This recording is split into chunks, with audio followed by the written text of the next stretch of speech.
kicking off my coverage of the BoardGameGeek OCTGN Tournament. This is the third tournament BoardGameGeek's run through OCTGN. We had 92 players this year, split into two divisions, roughly American and European. There's 6 rounds of Swiss. The top 8 from each division move on to a double elimination bracket at the end. We're picking up here with the second round of Swiss from back in April. I had a recording issue for the first round, but I played Super Modernism against Andy and Sir Gabriel against another Super Modernism deck, and I swept in round 1. So we're sitting here with 4 prestige in round 2, and we're playing my Virulent Saxum noise deck against The World Is Yours. So The World Is Yours starts off icing headquarters and R&D. We're gonna run on headquarters, and we get an early turn 1 toll booth res here. And being locked out of headquarters for now, we're gonna install an imp and see if we can trash anything good out of R&D.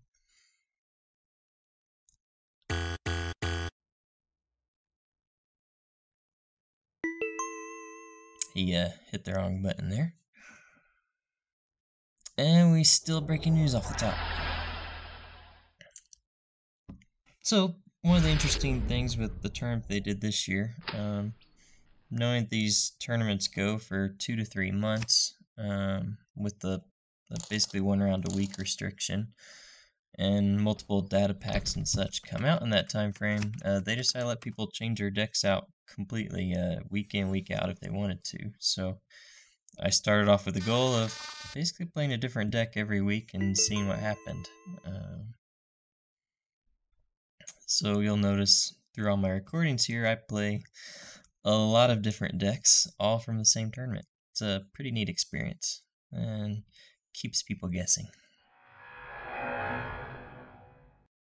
So I saw the sweeps weekend R&D, and instead of using imp to trash it, I came back, put a parasite on toll booth, milling the sweeps week off the top, and then I'm going to run back to R&D, and I still have my imp token to use. Of course, that's not an issue because I pull Plascrete, so no complaints there.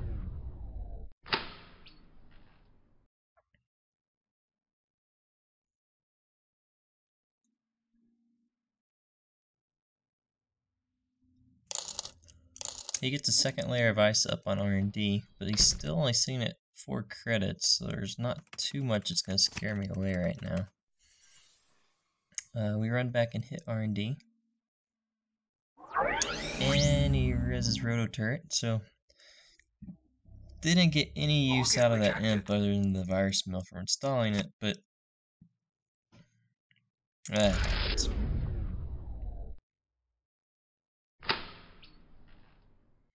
So I draw there at the end of my turn into another parasite, very fortunate. And so next turn we'll be able to parasite the Roto Turret and run back into R&D. Unfortunately, he did pull another sweeps week there, so I'm not guaranteed access into R&D here.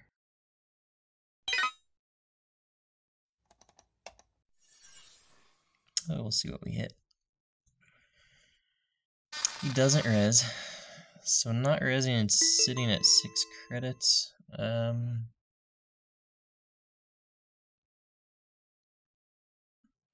think that might be another toll booth on R&D.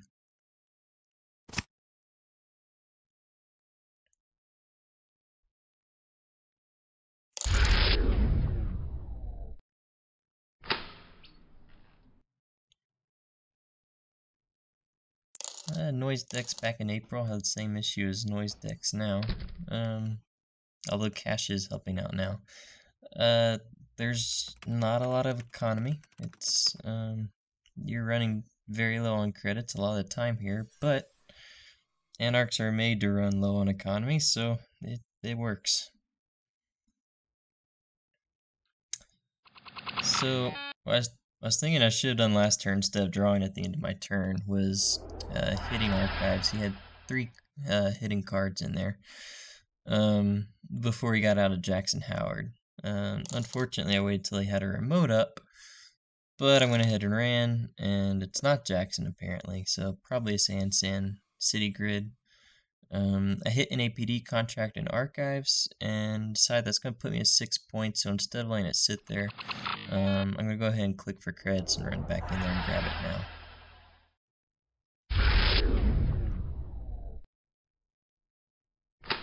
Kind of what Jackson Howard did to these mill decks is it forces you to check Archives more often. There's not just one big glory run at the end anymore. That was San City Grid, and he does score an Astro Script out of there. He banks her up himself to do that, but we're both sitting at 0 credits here. Draw a card, run R&D. He doesn't have any credits to res it. An imp would be nice here to go after the San City Grid. We see another Roto turret.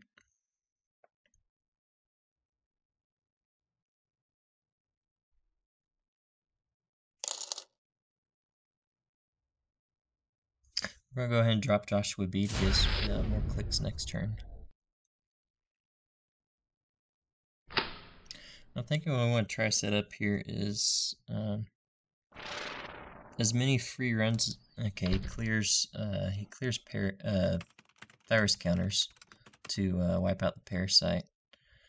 We're going to go ahead and get our extra click. I think we click for credits here, install Hemorrhage, and run. As many free runs as we're getting, we want to try to take advantage of that.